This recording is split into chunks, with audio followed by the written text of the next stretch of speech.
Lamara! Lamara, anak! Lamara! Lamara, anak! Lamara! Lamara! Lamara, anak! Lamara! Lamara! Lamara, ako po ang iyong ina.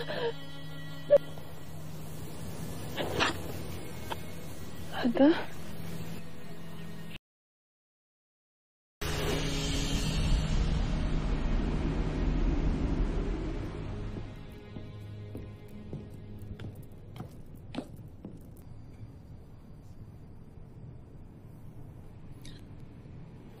Keramitena,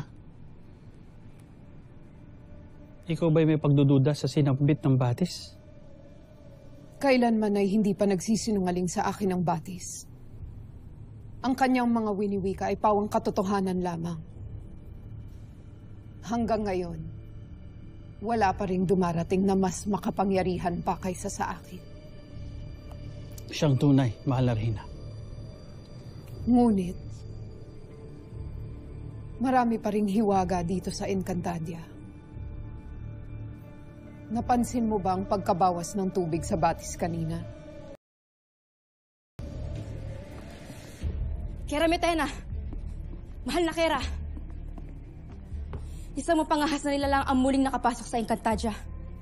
Isang sangre na may kapangyarihang apoy. Ito na marahil ang sinabi ng batis.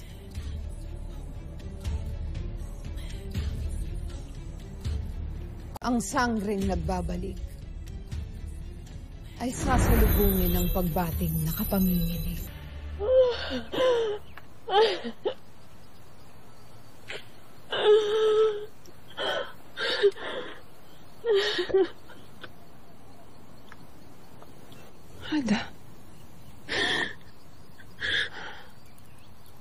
Ada, hindi ako makapaniwalang nandito ka ngayon. Buong akala ko umalis ka na. Nang dahil sa aking maling pag-aakala, ako'y naging duwag. Ako'y naging mahina. Ako'y nawala ng silbi, Ada. Huwag mong sabihin na yan. Pagkat alam mong hindi iyan totoo. Totoo, Ada. Nabalot ng takot at pangamba ang aking puso. Kanina lamang ay may napas ng nakasama ng dahil sa akin. Nakalimutan kong lumaban bilang isang sangre. Bilang isang tunay na sangre, Ada. Ika'y aking biniko. Pobre, Ada.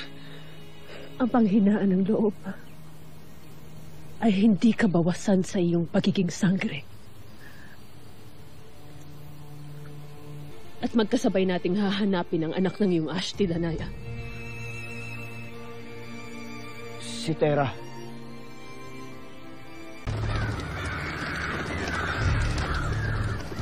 Tumakas na kayo. Ada! Ashti! Ada!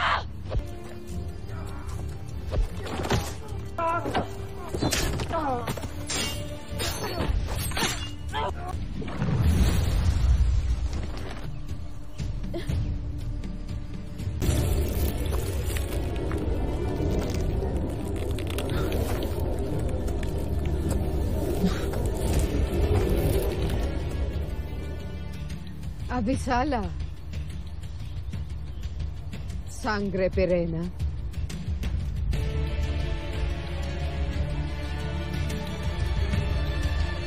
Isa pang mas mahinang nilalang.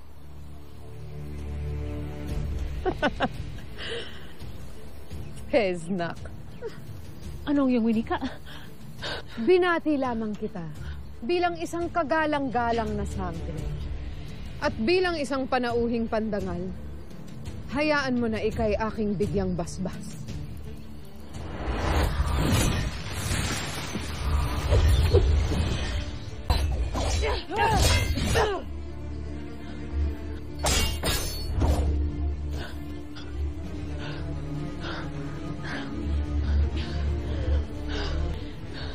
Ako ang iyong tunay na tagapangalaga.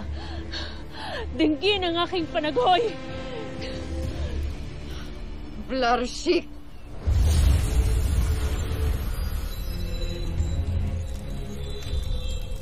Pagmasdan mo ang brilyanting. Mas makinang. Mas makapangyarihan. Nakatitigak akong nararamdaman ng brilyante ng apoy na isang huwad ang humahawak sa kanya.